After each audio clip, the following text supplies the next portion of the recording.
ماہ رجب میں دعاؤں کا حکم دعاؤں کا حکم اے وہ ذات جو تاریکیوں میں بے قرار کی دعا قبول فرماتی ہے، جو پریشانیوں اور مصیبتوں کو میں بیماری کے زائل کرتی ہے، تیرے پاس آنے والوں نے تیرے پاس حرم میں رات دعاؤں میں بسر کی، اللہ تعالیٰ کی آنکھ نہیں سوتی۔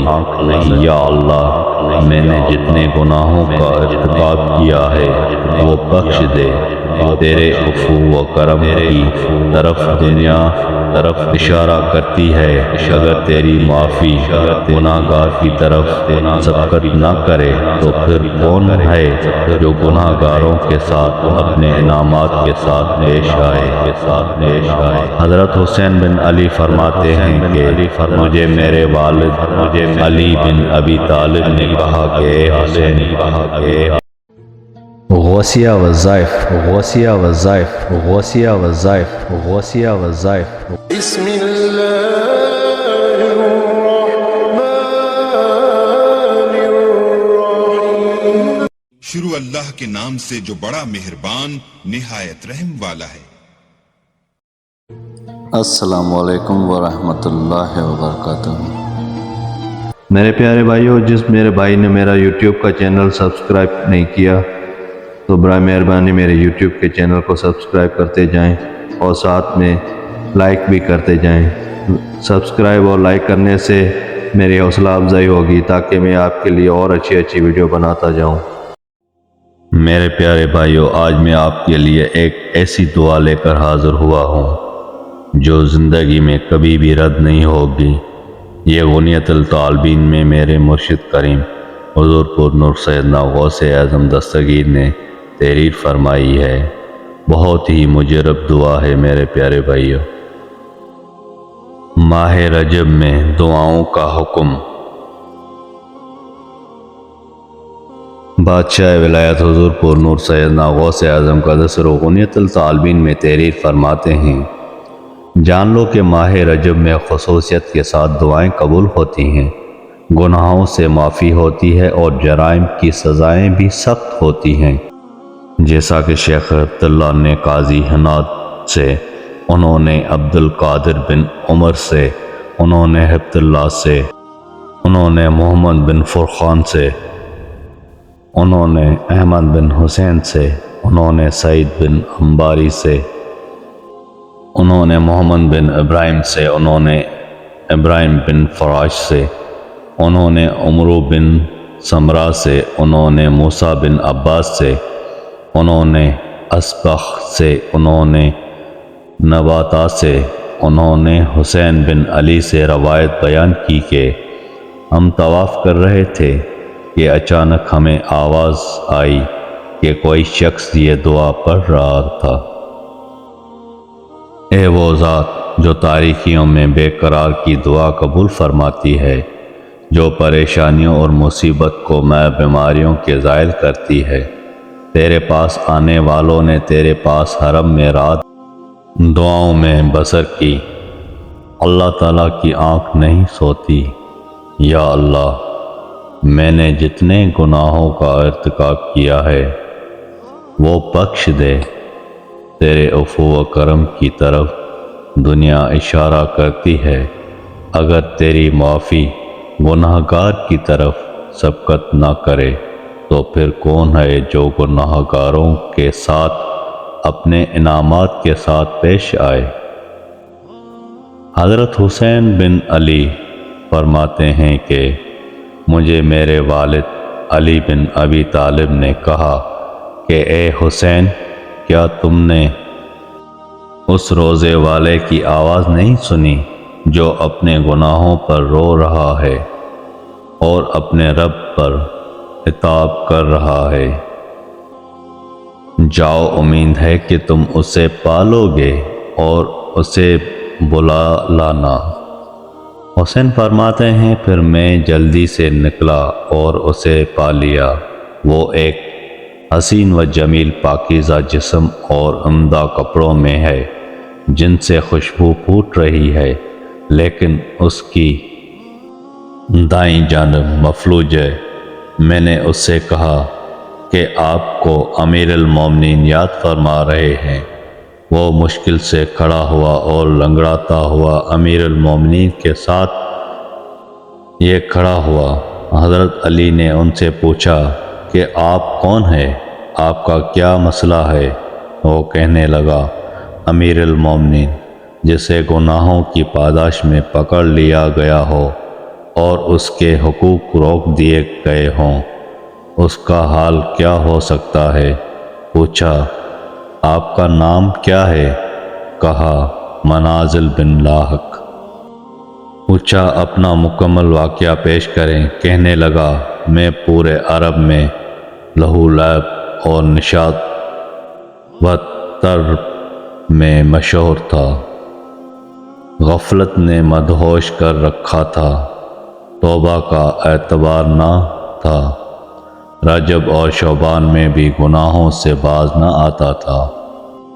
میرا شفیق باپ مجھے گناہوں کے نتائج بد اور برائیوں کے انجام بد سے مسلسل ڈراتا رہا، اور وہ کہا کرتے تھے، پیارے بیٹے، اللہ کی گرفت سے ڈر جاؤ اور اس کے انتقام سے پنجہ آرائی نہ کر، اس کا عذاب آگ ہے، کتنے مظلوم تیرے مظالم سے چیخ رہے ہیں، مقرب فرشتے تجھ پر بد دعائیں کر رہے، حرمت والے مہینے تجھ پر نالان ہیں۔ وہ مجھے جتنی نصیحت کرتا میں اتنا ہی اسے مارتا پیٹتا۔ ایک دن اس نے کہا، اللہ کی قسم میں روزانہ روزے رکھوں گا اور ساری رات نماز پڑھوں گا تاکہ اللہ تعالیٰ میری دعائیں قبول فرما لے۔ چنانچہ انہوں نے ایک ہفتہ روزے اور شب بیداری کا اہتمام کیا، پھر خاک کی اونٹ پر سوار ہو کر حج کے لیے یہ کہتے ہوئے مکہ معظمہ روانہ ہو گئے کہ میں بیت اللہ میں تیرے خلاف اللہ تعالیٰ سے بد دعا کروں گا۔ جب وہ حج اکبر کے دن مکہ پہنچے تو کعبہ کے غلاف پکڑ کر یہ بد دعا مانگی، اے وہ ذات جس کے لطف و کرم کی امیدوار لوگ دور دراز سے یہاں کا قصد کرتے ہیں، جو ذات سب پر غالب ہے، تنہا بے نیاز ہے، میرا بیٹا منازل میری نافرمانی سے باز نہیں آیا، یا رحمان میرے بیٹے سے میرا حق لے لے، اس کی ایک جانب شل کر دے۔ تو پاک ذات ہے جس کی اولاد ہے نہ والدین، اس ذات کی قسم جس نے آسمان بلند فرمایا اور زمین سے چشمے جاری کیے، ابھی ان کی دعا مکمل بھی نہ ہوئی تھی کہ میری دائیں جانب مفلوج ہو گئی اور میں اس لکڑی کی طرح ہو گیا جو حرم کے کسی کنارے میں پڑی ہو۔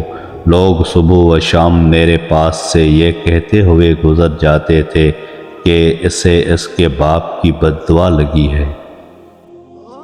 حضرت علی نے پوچھا کہ تمہارے والد کہاں ہے؟ کہا، میں نے ان سے عرض کی تھی کہ اب تو آپ مجھ سے راضی ہیں، لہذا برائے کرم اس جگہ جا کر میرے حق میں دعا کریں جہاں بد دعا کی تھی۔ وہ راضی ہو گئے۔ میں نے انہیں ایک اونٹ پر سوار کیا اور مکمل توجہ کے ساتھ مکہ کا رخ کیا۔ ابھی ہم وادی عراق میں پہنچے تھے کہ کسی درخت سے اچانک ایک پرندہ اڑا جس سے میرے والد کا اونٹ برک گیا اور وہ اس سے گر کر موقع پر ہی فوت ہو گئے۔ حضرت علی نے فرمایا، کیا میں تمہیں وہ دعائیں نہ بتاؤں جو میں نے رسول اللہ صلی اللہ علیہ وسلم سے سنی تھی؟ اور آپ نے ان کے متعلق یہ ارشاد فرمایا کہ جو پریشان حال ان دعاؤں کو پڑھے گا اللہ تعالیٰ اس کی پریشانی دور فرما دیں گے، اور جو بے قرار انہیں پڑھے گا اللہ تعالیٰ اس کی بے قراری دور فرما دیں گے۔ وہ کہنے لگا، ضرور بتائیے۔ حضرت حسین فرماتے ہیں کہ پھر حضرت علی نے اسے وہ دعائیں یاد کروائیں، اس نے وہ پڑھی تو اللہ تعالیٰ نے اس سے اس مرض سے شفا بخش دی، اور دوسرے دن اس شخص نے تندرست حالت میں ہمارے پاس آ کر سلام کیا میں نے اس سے پوچھا کہ تم نے یہ دعا کس طرح پڑھی تھی؟ بولا، جب لوگ رات کو سو گئے اور مکمل سناٹا چھا گیا تو میں نے ایک بار، پھر 2 بار اور 3 بار یہ دعا پڑھی تو مجھے ایک غیبی آواز سنائی دی کہ تجھے اللہ کافی ہے، تو نے اللہ کے اس اسم اعظم کے ساتھ دعا مانگی ہے کہ جب اس کے ساتھ دعا مانگی جاتی ہے تو اللہ تعالیٰ اسے ضرور قبول فرماتے ہیں۔ اگر کوئی مراد مانگی جائے تو اس کی مراد پوری ہوتی ہے۔ پھر مجھے نیند آ گئی، میں نے رسول اللہ صلی اللہ علیہ وسلم کو خواب میں دیکھا اور وہ دعا آپ کو سنائی۔ آپ نے فرمایا، میرے چچا زاد بھائی نے بالکل سچ بتایا، اس دعا میں اللہ کا ایک اسم اعظم ہے جس کے ساتھ دعائیں قبول ہوتی ہیں اور مراد میں براتی ہے۔ پھر میری آنکھ لگ گئی تو میں دوبارہ آپ کی زیارت سے مشرف ہوا اور عرض کی، یا رسول اللہ، میں یہ دعا آپ کی زبان اطہر سے سننا چاہتا ہوں۔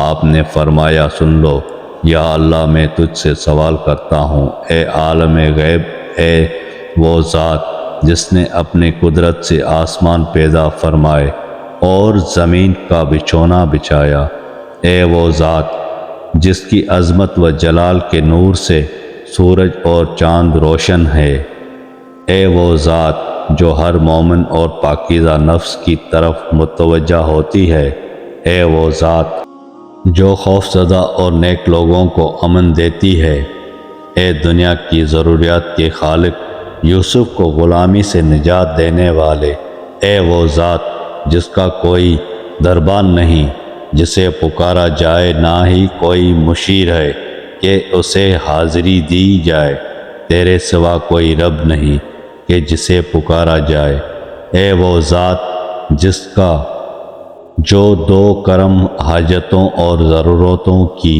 کثرت کے باوجود بڑھتا جاتا ہے، یا اللہ محمد اور ان کی آل پر اپنی ان گنت رحمتیں نازل فرما اور میری مراد برا لا، یقیناً تو ہر چیز پر قادر ہے، کہنے لگا۔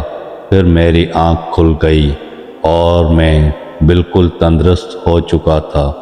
حضرت علی فرماتے ہیں کہ اس دعا کو اوڑھنا بچھونا بنا لو، کیونکہ یہ عرش کے خزانوں میں سے ایک خزانہ ہے۔ اسی طرح کے واقعات عہد فاروقی وغیرہ میں بھی پیش آئے ہیں، مگر طوالت کے خوف سے ان کا ذکر نہیں کیا جا سکتا۔ بہرکیف ارباب دانش کا یہ فرض ہے کہ وہ گناہوں، حق تلفیوں اور مظلوموں کی بددعاؤں کو حقیر نہ سمجھا کریں، کیونکہ نبی مکرم نے ارشاد فرمایا، ظلم قیامت کے اندھیروں میں سے ایک اندھیرا ہے، اور آپ نے مزید ارشاد فرمایا، جب بندہ کشادہ ہاتھوں سے اللہ کے حضور دعا مانگتا ہے تو اللہ تعالیٰ کو اس کے ہاتھ خالی لوٹانے میں شرم محسوس ہوتی ہے، اس لیے وہ اس کی مراد یا تو دنیا میں پوری فرما دیتا ہے یا اسے آخرت کے لیے ذخیرہ فرما دیتا ہے۔